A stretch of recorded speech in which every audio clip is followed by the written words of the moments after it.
Hello friends, once again I Vijay, your host from Jagrao, teaching English at Government Senior Secondary Smart School Galip Kala, welcoming you to my YouTube channel ED Classes।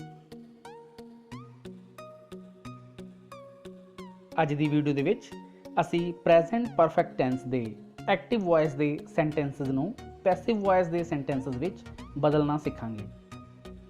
इस तहत असी present perfect tense के 4 प्रकार के sentences उपर काम करांगे।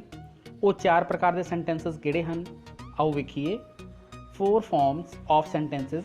Number 1 affirmative sentences, number 2 negative sentences, number 3 interrogative sentences and number 4 interrogative negative sentences. इस तो पहलां दी वीडियोज़ विच असी पहले 3 सेंटेंसेस उपर काम कीता सी, पर कई बार एग्जाम दे विच इंट्रोगेटिव नैगेटिव सेंटेंसेस बारे भी पूछ लिया जाता है, तो आपां इत्थे उस बारे भी गल करांगे। तो एक एक करके असी इन्हां सेंटेंसेस उपर काम करांगे। तो सब तो पहलां प्रेजेंट परफेक्ट टेंस। तो प्रेजेंट परफेक्ट टेंस दे अफर्मेटिव सेंटेंस विच एक्टिव ਅਤੇ पैसिव वॉइस सेंटेंसेस ਦੇ ਵਿੱਚ जो स्ट्रक्चर्स ਹੁੰਦੇ ਹਨ ਉਹ ਇਸ ਤਰ੍ਹਾਂ ਨੇ। Structures of affirmative sentences. Active voice ਦੇ ਵਿੱਚ ਸਭ ਤੋਂ ਪਹਿਲਾਂ subject plus has have plus third form of verb and last विच ऑब्जेक्ट। पैसिव वॉइस ਦੇ ਵਿੱਚ ऑब्जेक्ट प्लस हैज़ और have plus been plus third form of verb plus by and last विच सबजैक्ट। एग्जाम्पल्स नाल इन्हां नूं समझण दी कोशिश करते हैं। फर्स्ट एग्जाम्पल है you have won the match.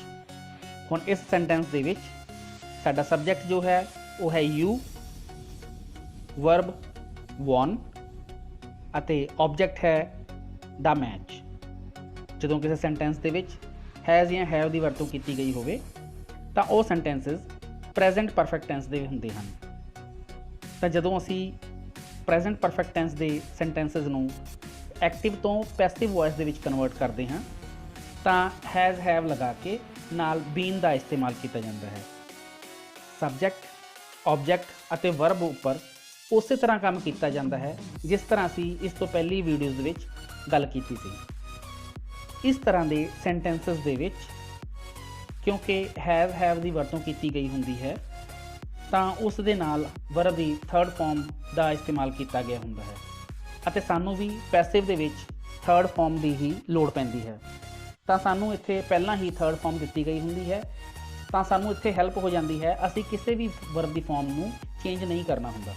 ਤਾਂ ਪਹਿਲਾਂ ਵਾਲੇ ਰੂਲ ਸੇਮ ਰੱਖਦੇ ਹੋਏ ਸਾਡਾ ਜੋ ऑब्जेक्ट ਹੈ ਦਾ ਮੈਚ ਉਸ ਨੂੰ ਸਭ ਤੋਂ ਅੱਗੇ ਰੱਖਿਆ ਜਾਂਦਾ ਹੈ। ਉਸ ਤੋਂ ਬਾਅਦ हैव ਜਾਂ हैव ਦੇ ਨਾਲ ਬੀਨ ਲਗਾਇਆ ਜਾਏਗਾ। ਹੁਣ ਇੱਥੇ ਦਾ ਮੈਚ ਸਿੰਗੂਲਰ ਹੈ ਤਾਂ ਇੱਥੇ हैज़ बीन यूज़ करके ਵਰਬ ਦੀ ਥਰਡ ਫਾਰਮ ਜਿਹੜੀ ਕਿ ਆਲਰੇਡੀ ਸਾਨੂੰ ਦਿੱਤੀ ਹੋਈ ਹੈ ਵੌਨ ਉਹਨੂੰ ਲਿਖਾਂਗੇ। ਤਾਂ ਸਾਡਾ ਸੈਂਟੈਂਸ ਇੱਥੇ ਤੱਕ ਬਣੇਗਾ ਦ ਮੈਚ हैज़ बीन वॉन। ਅੱਗੇ ਬਾਏ ਲਗਾ ਕੇ ਜੋ ਸਾਡਾ ਸਬਜੈਕਟ ਹੈ ਉਹਨੂੰ ऑब्जेक्ट ਬਣਾ ਕੇ ਰੱਖਾਂਗੇ। ਇੱਥੇ ਹੁਣ ਸਾਡਾ ਸਬਜੈਕਟ ਹੈ ਯੂ ਅਤੇ ਜਦੋਂ ਯੂ ਆਪਣੀ ਪੋਜੀਸ਼ਨ ਚੇਂਜ ਕਰਦਾ ਹੈ ਤਾਂ ਸਾਨੂੰ ਪਤਾ ਹੈ ਇਹਦੇ ਵਿੱਚ ਕਿਸੇ ਤਰ੍ਹਾਂ ਦਾ ਕੋਈ ਬਦਲਾਅ ਨਹੀਂ ਆਉਂਦਾ ਤਾਂ ਇਹ ਉਸੇ ਤਰੀਕੇ ਨਾਲ ਯੂ ਲਿਖਿਆ ਜਾਏਗਾ।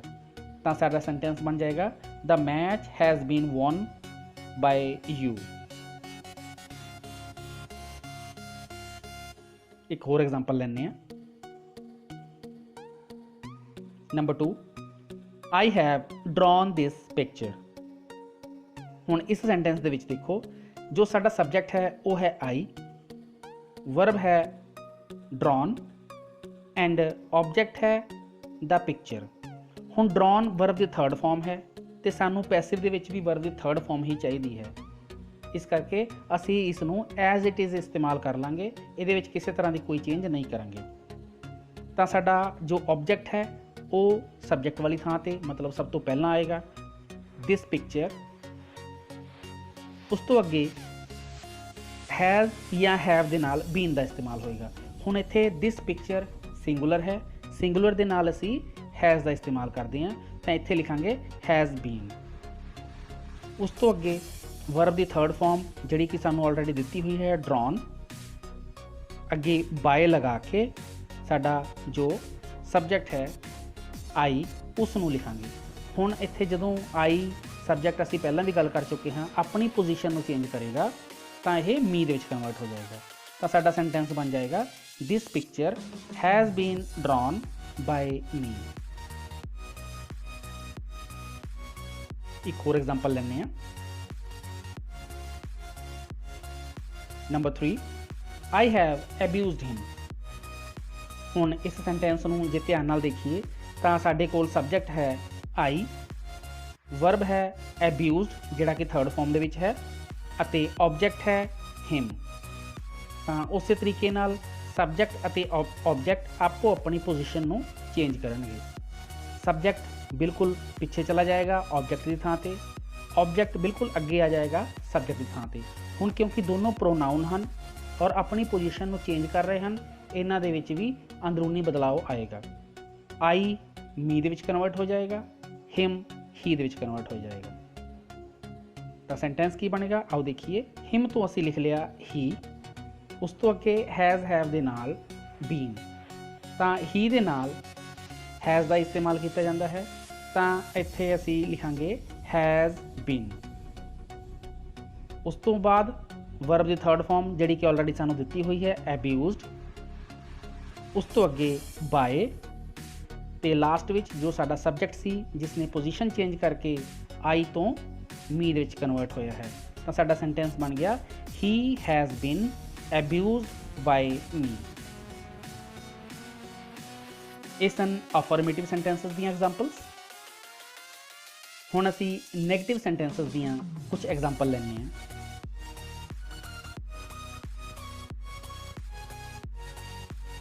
Structures of negative sentences. ਪਹਿਲਾਂ ਸਟਰਕਚਰ ਦੇਖ ਲਈਏ। ਐਕਟਿਵ ਵੌਇਸ ਦੇ ਵਿੱਚ ਜੋ ਨੈਗੇਟਿਵ ਸੈਂਟੈਂਸ ਦਾ ਸਟਰਕਚਰ ਹੁੰਦਾ ਹੈ ਉਹ ਹੁੰਦਾ ਹੈ subject plus has have plus not plus third form of verb and last ਵਿੱਚ object। ਤਾਂ ਅਫਰਮੇਟਿਵ ਸੈਂਟੈਂਸ ਅਤੇ ਨੈਗੇਟਿਵ ਸੈਂਟੈਂਸ ਦੇ ਵਿੱਚ ਸਿਰਫ ਇੰਨਾ ਕੁ ਫਰਕ ਪਿਆ ਹੈ ਕਿ not ਦਾ ਇਸਤੇਮਾਲ ਵਰਬ ਤੋਂ ਜਸਟ ਪਹਿਲਾਂ ਕੀਤਾ ਗਿਆ ਹੈ। ਪੈਸਿਵ ਵੌਇਸ ਵਿੱਚ ਕੀ ਸਟਰਕਚਰ ਬਣੇਗਾ object plus has have plus not plus been plus third form of verb plus by and last ਵਿੱਚ subject। ਇੱਥੇ ਹੁਣ ਅਫਰਮੇਟਿਵ ਸੈਂਟੈਂਸ ਨਾਲੋਂ ਸਿਰਫ ਇੰਨਾ ਕੁ ਫਰਕ ਪਿਆ ਹੈ ਕਿ ਨੋਟ ਦਾ ਇਸਤੇਮਾਲ ਹੈਜ਼ ਔਰ ਬੀਨ ਦੋਨਾਂ ਦੇ ਵਿਚਾਲੇ ਕੀਤਾ ਗਿਆ ਹੈ, ਭਾਵ ਕਿ ਹੈਜ਼ ਨੋਟ ਬੀਨ ਜਾਂ ਹੈਵ ਨੋਟ ਬੀਨ। ਤਾਂ ਅਸੀਂ ਇਹ ਗੱਲ ਧਿਆਨ 'ਚ ਰੱਖਾਂਗੇ ਕਿ ਜੇਕਰ ਪ੍ਰੈਜ਼ੈਂਟ ਪਰਫੈਕਟ ਟੈਂਸ ਦੇ ਵਿੱਚ ਸਾਨੂੰ ਨੈਗੇਟਿਵ ਸੈਂਟੈਂਸ ਦੇਖਣ ਨੂੰ ਮਿਲਦਾ ਹੈ ਤਾਂ ਪੈਸਿਵ ਬਣਾਉਂਦੇ ਸਮੇਂ ਨੋਟ ਨੂੰ ਹੈਜ਼ ਹੈਵ ਤੋਂ ਬਾਅਦ ਅਤੇ ਬੀਨ ਤੋਂ ਪਹਿਲਾਂ ਰੱਖਾਂਗੇ। ਐਗਜ਼ਾਮਪਲਸ ਨਾਲ ਸਮਝਣ ਦੀ ਕੋਸ਼ਿਸ਼ ਕਰਦੇ ਹਾਂ। Number 1 I have not painted this picture। ਹੁਣ ਇਸ ਸੈਂਟੈਂਸ ਦੇ ਵਿੱਚ ਸਾਡੇ ਕੋਲ ਸਬਜੈਕਟ ਹੈ I, ਵਰਬ ਹੈ painted ਐਂਡ ਆਬਜੈਕਟ ਹੈ this picture। ਤਾਂ ਪਹਿਲੇ ਰੂਲਸ ਦੇ ਅਕੋਰਡਿੰਗ ਆਬਜੈਕਟ ਨੂੰ ਅਸੀਂ ਅੱਗੇ ਰੱਖਾਂਗੇ ਦਾ ਪਿਕਚਰ। ਹੁਣ ਕਿਉਂਕਿ ਦਿਸ ਪਿਕਚਰ ਸਿੰਗੂਲਰ ਹੈ ਅਤੇ ਸੈਂਟੈਂਸ ਨੈਗੇਟਿਵ ਹੈ, ਇਸ ਲਈ ਅਸੀਂ ਇੱਥੇ ਹੈਜ਼ ਨੋਟ ਬੀਨ ਦਾ ਇਸਤੇਮਾਲ ਕਰਾਂਗੇ। ਤਾਂ ਸਾਡਾ ਸੈਂਟੈਂਸ ਇੱਥੇ ਤੱਕ ਬਣੇਗਾ ਦਿਸ ਪਿਕਚਰ ਹੈਜ਼ ਨੋਟ ਬੀਨ। ਉਸ ਤੋਂ ਬਾਅਦ ਵਰਬ ਦੀ ਫਾਰਮ ਜਿਹੜੀ ਕਿ ਸਾਨੂੰ ਆਲਰੇਡੀ ਦਿੱਤੀ ਹੋਈ ਹੈ ਥਰਡ ਫਾਰਮ ਪੇਂਟਡ, ਉਸ ਤੋਂ ਬਾਅਦ ਬਾਏ ਲਗਾ ਕੇ ਅਸੀਂ ਸਾਡੇ ਸਬਜੈਕਟ ਨੂੰ ਪਲੇਸ ਕਰਾਂਗੇ। ਸਬਜੈਕਟ ਹੈ ਸਾਡਾ ਆਈ, ਇਹ ਜਾ ਕੇ ਪਿੱਛੇ ਬਣ ਜਾਏਗਾ ਮੀ। ਤਾਂ ਸਾਡਾ ਸੈਂਟੈਂਸ ਬਣ ਜਾਏਗਾ this picture has not been painted by me. ਇੱਕ ਐਗਜ਼ਾਮਪਲ ਹੋਰ ਲੈਂਦੇ ਹਾਂ। Number 2 he has not liked kites. ਤਾਂ ਸਾਡੇ ਕੋਲ ਜੋ ਸਬਜੈਕਟ ਹੈ ਹੀ, ਵਰਬ ਹੈ ਲਾਈਕ ਐਂਡ ਆਬਜੈਕਟ ਹੈ ਕਾਈਟਸ। ਸੈਂਟੈਂਸ ਨੈਗੇਟਿਵ ਹੈ, ਇਸ ਲਈ ਅਸੀਂ ਹੈਜ਼ ਨੋਟ ਬੀਨ ਜਾਂ ਹੈਵ ਨੋਟ ਬੀਨ ਦਾ ਇਸਤੇਮਾਲ ਕਰਾਂਗੇ। ਤਾਂ ਸਭ ਤੋਂ ਪਹਿਲਾਂ ਸਾਡਾ ਆਬਜੈਕਟ ਜਿਹੜਾ ਕਿ ਸਬਜੈਕਟ ਦੀ ਥਾਂ ਤੇ ਆਏਗਾ ਕਾਈਟਸ। ਹੁਣ ਕਿਉਂਕਿ ਕਾਈਟਸ ਪਲੂਰਲ ਹੈ ਇਸ ਲਈ ਇੱਥੇ ਹੈਜ਼ ਦਾ ਇਸਤੇਮਾਲ ਨਹੀਂ ਹੋਏਗਾ, ਅਸੀਂ ਯੂਜ਼ ਕਰਾਂਗੇ ਹੈਵ ਨਾਟ ਬੀਨ। ਉਸ ਤੋਂ ਅੱਗੇ ਵਰਬ ਦੀ ਥਰਡ ਫਾਰਮ ਜਿਹੜੀ ਕਿ ਆਲਰੇਡੀ ਸਾਨੂੰ ਦਿੱਤੀ ਹੋਈ ਹੈ, ਅਸੀਂ ਕਿਸੇ ਤਰ੍ਹਾਂ ਦੀ ਕੋਈ ਚੇਂਜ ਨਹੀਂ ਕਰਨੀ, ਦੈਟ ਇਜ਼ ਲਾਈਕਡ। ਤਾਂ ਇੱਥੋਂ ਤੱਕ ਸੈਂਟੈਂਸ ਬਣ ਗਿਆ kites have not been liked. ਅੱਗੇ ਬਾਏ ਲਗਾ ਕੇ ਅਸੀਂ ਆਪਣੇ ਸਬਜੈਕਟ ਨੂੰ ਪਲੇਸ ਕਰਾਂਗੇ। ਸਾਡਾ ਸਬਜੈਕਟ ਹੈ ਹੀ, ਜਦੋਂ ਇਹ ਆਪਣੀ ਪੋਜੀਸ਼ਨ ਚੇਂਜ ਕਰੇਗਾ ਭਾਵ ਕਿ ਸਬਜੈਕਟ ਤੋਂ ਆਬਜੈਕਟ ਵਾਲੀ ਥਾਂ ਤੇ ਜਾਏਗਾ ਤਾਂ ਇਸ ਨੂੰ ਅਸੀਂ ਹਿਮ ਦੇ ਵਿੱਚ ਕਨਵਰਟ ਕਰ ਦਾਂਗੇ। ਤਾਂ ਸਾਡਾ ਸੈਂਟੈਂਸ ਕੰਪਲੀਟ ਬਣ ਜਾਏਗਾ kites have not been liked by him. ਇੱਕ ਐਗਜ਼ਾਮਪਲ ਹੋਰ ਲੈਂਦੇ ਹਾਂ। Number 3 she has not bought these pens. ਇਸ ਸੈਂਟੈਂਸ ਵਿੱਚ ਸਬਜੈਕਟ ਹੈ ਸ਼ੀ, ਵਰਬ ਹੈ ਬੌਟ ਅਤੇ ਆਬਜੈਕਟ ਹੈ ਥੀਸ ਪੈਨਸ। ਹੁਣ ਉਸੇ ਤਰ੍ਹਾਂ ਜਦੋਂ ਅਸੀਂ ਆਬਜੈਕਟ ਨੂੰ ਸਬਜੈਕਟ ਵਾਲੀ ਥਾਂ ਤੇ ਰੱਖਾਂਗੇ ਤਾਂ ਸਟਾਰਟਿੰਗ ਹੋਏਗੀ ਥੀਸ ਪੈਨਸ। ਹੁਣ ਕਿਉਂਕਿ ਪੈਨਸ ਜ਼ਿਆਦਾ ਨੇ ਅਸੀਂ ਇੱਥੇ ਯੂਜ਼ ਕਰਾਂਗੇ ਹੈਵ ਨਾਟ ਬੀਨ। ਉਸ ਤੋਂ ਬਾਅਦ ਵਰਬ ਦੀ ਥਰਡ ਫਾਰਮ ਬੌਟ ਜੋ ਸਾਨੂੰ ਆਲਰੇਡੀ ਦਿੱਤੀ ਹੋਈ ਹੈ, ਤਾਂ ਬਾਏ ਲਗਾ ਕੇ ਅਸੀਂ ਆਪਣੇ ਸਬਜੈਕਟ ਨੂੰ ਜਿਹੜਾ ਕਿ ਸ਼ੀ ਹੈ ਉਸ ਨੂੰ ਪਲੇਸ ਕਰਾਂਗੇ ਤੇ ਜਦੋਂ ਸ਼ੀ ਆਪਣੀ ਪਲੇਸ ਚੇਂਜ ਕਰੇਗਾ ਭਾਵ ਸਬਜੈਕਟ ਦੀ ਥਾਂ ਤੋਂ ਆਬਜੈਕਟ ਵਾਲੀ ਥਾਂ ਤੇ ਜਾਏਗਾ ਤਾਂ ਇਹ ਬਣ ਜਾਏਗਾ ਹਰ। ਤਾਂ ਸੈਂਟੈਂਸ ਬਣ ਜਾਏਗਾ these pens have not been bought by her. ਇਹ ਸਨ ਨੈਗੇਟਿਵ ਸੈਂਟੈਂਸਸ ਦੀਆਂ ਕੁਝ ਐਗਜ਼ਾਮਪਲਸ। ਹੁਣ ਅਸੀਂ ਅੱਗੇ ਚੱਲਦੇ ਹੋਏ ਇੰਟਰੋਗੇਟਿਵ ਸੈਂਟੈਂਸਸ ਦੀਆਂ ਐਗਜ਼ਾਮਪਲਸ ਦੇਖਾਂਗੇ। ਪਹਿਲਾਂ structures of interrogative sentences active voice ਦੇ ਵਿੱਚ। ਇਹਦੇ ਵਿੱਚ ਸਭ ਤੋਂ ਪਹਿਲਾਂ ਹੈਜ਼ ਜਾਂ ਹੈਵ, ਉਸ ਤੋਂ ਬਾਅਦ ਸਬਜੈਕਟ, ਫਿਰ ਵਰਬ ਦੀ ਥਰਡ ਫਾਰਮ ਐਂਡ ਲਾਸਟ ਵਿੱਚ ਆਬਜੈਕਟ ਐਂਡ ਕੁਐਸਚਨ ਮਾਰਕ। ਜਦੋਂ ਇਸ ਦਾ ਪੈਸਿਵ ਤਿਆਰ ਕਰਾਂਗੇ ਤਾਂ ਪੈਸਿਵ ਦਾ ਸਟਰਕਚਰ ਬਣੇਗਾ has have plus object plus been plus third form of verb plus by and last ਵਿੱਚ ਸਬਜੈਕਟ। ਐਗਜ਼ਾਮਪਲਸ ਨਾਲ ਸਮਝਦੇ ਹਾਂ। Number 1 have you taken tea. ਇਸ ਸੈਂਟੈਂਸ ਦੇ ਵਿੱਚ ਸਬਜੈਕਟ ਹੈ ਯੂ, ਵਰਬ ਹੈ ਟੇਕਨ ਜਿਹੜਾ ਕਿ ਥਰਡ ਫਾਰਮ ਦੇ ਵਿੱਚ ਹੈ, ਆਬਜੈਕਟ ਹੈ ਟੀ। ਤਾਂ ਉਸੇ ਤਰੀਕੇ ਨਾਲ ਹੈਜ਼ ਹੈਵ ਨੂੰ ਸਭ ਤੋਂ ਪਹਿਲਾਂ ਰੱਖ ਕੇ ਕਿਉਂਕਿ ਅਸੀਂ ਇੰਟਰੋਗੇਟਿਵ ਸੈਂਟੈਂਸ ਤਿਆਰ ਕਰਨਾ ਹੈ ਤਾਂ ਅਸੀਂ ਉਸ ਤੋਂ ਬਾਅਦ ਆਬਜੈਕਟ ਨੂੰ ਰੱਖਣਾ ਹੈ। ਆਬਜੈਕਟ ਹੈ ਸਾਡਾ ਟੀ ਜਿਹੜਾ ਕਿ ਸਿੰਗੂਲਰ ਹੈ। ਰੂਲਸ ਦੇ ਅਕੋਰਡਿੰਗ ਅਸੀਂ ਪੈਸਿਵ ਵਿੱਚ ਹੈਜ਼ ਬੀਨ ਜਾਂ ਹੈਵ ਬੀਨ ਦਾ ਇਸਤੇਮਾਲ ਕਰਦੇ ਹਾਂ। ਤਾਂ ਜੋ ਸਾਡਾ ਆਬਜੈਕਟ ਹੋਏਗਾ ਉਹ ਹੈਜ਼ ਬੀਨ ਜਾਂ ਹੈਵ ਬੀਨ ਦੇ ਵਿਚਾਲੇ ਐਡਜਸਟ ਕੀਤਾ ਜਾਏਗਾ। ਤਾਂ ਸਾਡੇ ਕੋਲ ਹੈ ਹੈਜ਼ ਬੀਨ ਤੇ ਆਬਜੈਕਟ ਟੀ ਨੂੰ ਅਸੀਂ ਇਹਦੇ ਵਿਚਾਲੇ ਐਡਜਸਟ ਕਰਾਂਗੇ ਤਾਂ ਇਹ ਬਣ ਜਾਏਗਾ ਹੈਜ਼ ਟੀ ਬੀਨ। ਉਸ ਤੋਂ ਬਾਅਦ ਵਰਬ ਦੀ ਥਰਡ ਫਾਰਮ ਜੋ ਹੈ taken, has it been taken by. ਉਸ ਤੋਂ ਬਾਅਦ ਸਾਡਾ ਸਬਜੈਕਟ ਜਿਹੜਾ ਕਿ ਹੈ ਯੂ, ਲਾਸਟ ਵਿੱਚ ਐਡਜਸਟ ਕਰਾਂਗੇ ਵਿਦ ਕੁਐਸਚਨ ਮਾਰਕ। ਤਾਂ ਸਾਡਾ ਸੈਂਟੈਂਸ ਬਣ ਜਾਏਗਾ has it been taken by you. ਇੱਕ ਹੋਰ ਐਗਜ਼ਾਮਪਲ ਲੈਂਦੇ ਹਾਂ। Number 2 has Manoj played violin. ਇਸ ਸੈਂਟੈਂਸ ਵਿੱਚ ਸਬਜੈਕਟ ਹੈ ਮਨੋਜ, ਵਰਬ ਹੈ ਪਲੇਡ ਐਂਡ ਆਬਜੈਕਟ ਹੈ ਵਾਇਲਿਨ। ਤਾਂ ਉਸੇ ਤਰੀਕੇ ਨਾਲ ਹੈਜ਼ ਹੈਵ ਨਾਲ ਸਟਾਰਟ ਕਰਾਂਗੇ, ਆਬਜੈਕਟ ਨੂੰ ਹੈਜ਼ ਬੀਨ ਜਾਂ ਹੈਵ ਬੀਨ ਦੇ ਵਿਚਾਲੇ ਰੱਖਾਂਗੇ ਤਾਂ ਵਾਇਲਨ ਨੂੰ ਹੈਜ਼ ਅਤੇ ਬੀਨ ਦੇ ਵਿਚਾਲੇ ਰੱਖਾਂਗੇ ਤਾਂ ਸਾਡਾ ਬਣ ਜਾਏਗਾ ਸੈਂਟੈਂਸ ਹੈਜ਼ ਵਾਇਲਨ ਬੀਨ। ਉਸ ਵਰਬ ਪਲੇਡ ਬਾਏ ਲਗਾ ਕੇ ਅਸੀਂ ਸਾਡੇ ਸਬਜੈਕਟ ਜਿਹੜਾ ਕਿ ਮਨੋਜ ਇੱਕ ਨਾਊਨ ਹੈ ਇਹਨੂੰ ਚੇਂਜ ਨਹੀਂ ਕਰਨਾ ਕਿਉਂਕਿ ਇਹ ਪ੍ਰੋਨਾਊਨ ਨਹੀਂ ਹੈ, ਲਾਸਟ ਵਿੱਚ ਲਗਾ ਦਾਂਗੇ ਤਾਂ ਸਾਡਾ ਸੈਂਟੈਂਸ ਤਿਆਰ ਹੋ ਜਾਏਗਾ has violin been played by Manoj. ਇੱਕ ਐਗਜ਼ਾਮਪਲ ਹੋਰ ਲਓ।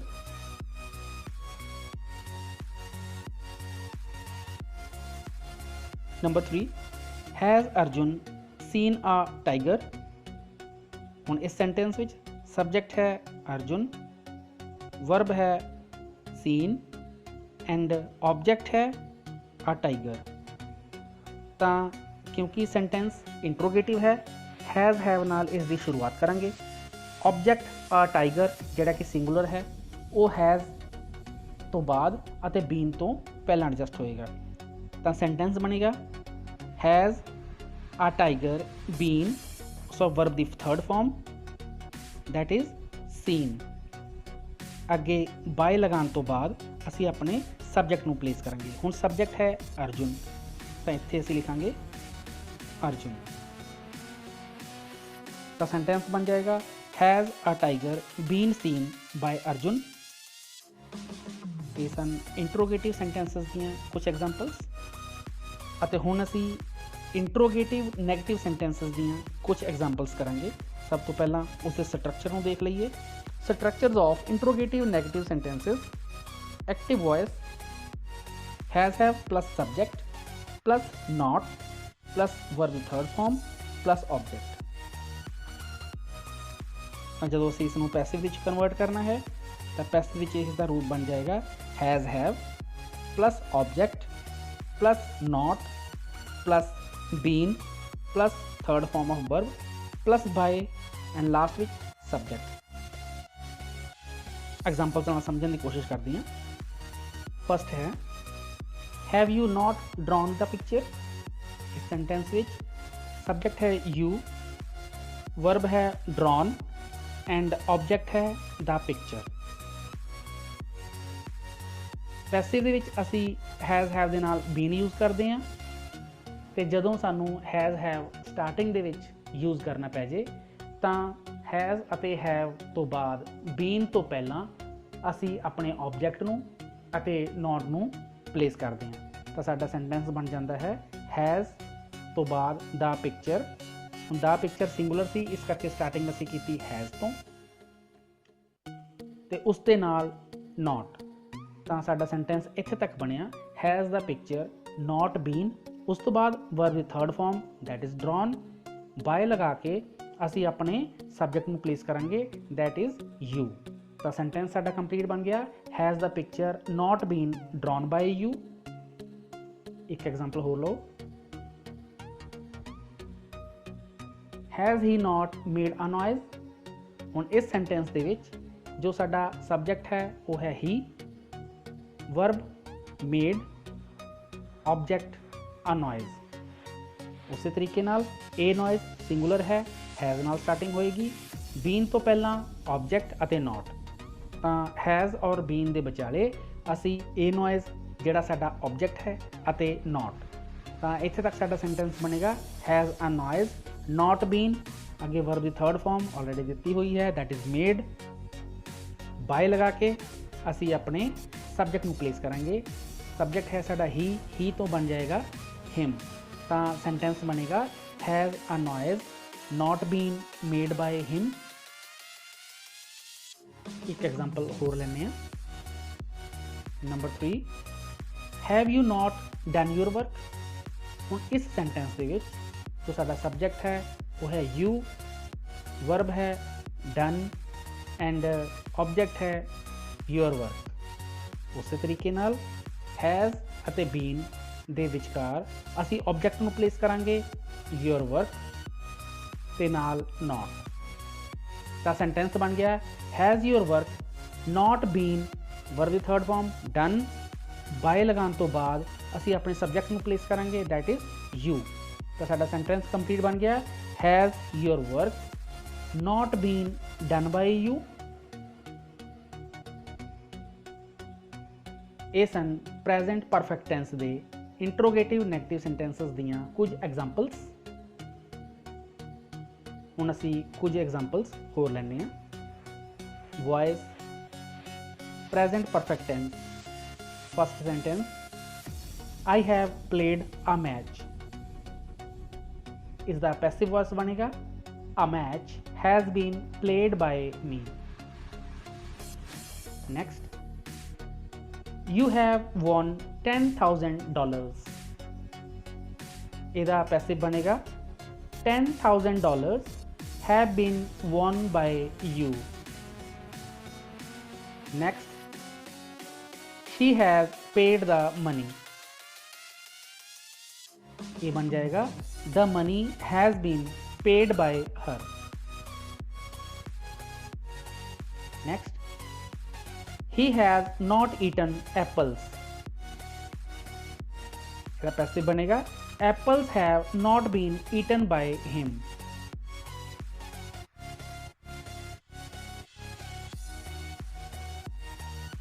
Next, she has not written these stories. इसका पैसिव बनेगा these stories have not been written by her.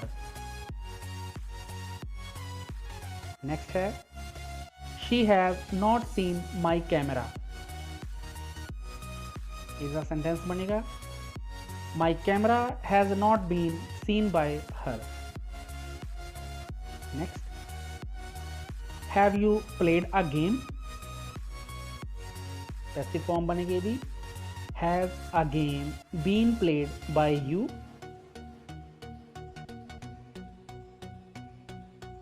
Next है has his boss not increased his salary?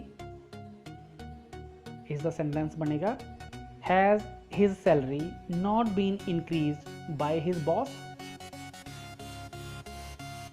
ਇਹ ਸਨ ਕੁਝ ਹੋਰ ਐਗਜ਼ਾਮਪਲਸ ਜਿਹੜੀਆਂ ਅਸੀਂ ਜਲਦੀ ਕੀਤੀਆਂ। ਤੁਸੀਂ ਇਹਨਾਂ ਨੂੰ ਆਪਣੀ ਕਾਪੀਜ਼ ਦੇ ਉੱਪਰ ਨੋਟ ਕਰਕੇ ਰੂਲਸ ਦੇ ਅਕੋਰਡਿੰਗ ਆਪਣੇ ਆਪ ਵੀ ਇਹਨਾਂ ਦਾ ਅਭਿਆਸ ਕਰ ਸਕਦੇ ਹੋ। ਜੇਕਰ ਕੋਈ ਮੁਸ਼ਕਲ ਆਂਦੀ ਹੈ ਤਾਂ ਡਿਸਕ੍ਰਿਪਸ਼ਨ ਵਿੱਚ ਮੇਰਾ WhatsApp ਨੰਬਰ ਹੈ, ਤੁਸੀਂ ਉਸ ਤੇ ਮੈਸੇਜ ਕਰ ਸਕਦੇ ਹੋ। ਮੈਂ ਤੁਹਾਨੂੰ ਉੱਤਰ ਦੇਣ ਦੀ ਪੂਰੀ ਕੋਸ਼ਿਸ਼ ਕਰਾਂਗਾ। That's all for this session. Keep watching, keep learning. ਨਵੇਂ ਸੈਸ਼ਨ ਨਾਲ ਜਲਦੀ ਹੀ ਤੁਹਾਡੀ ਸੇਵਾ ਵਿੱਚ ਫਿਰ ਤੋਂ ਹਾਜ਼ਰ ਹੋਵਾਂਗਾ। Till then, have a nice time. Thank you all. Thank you very much.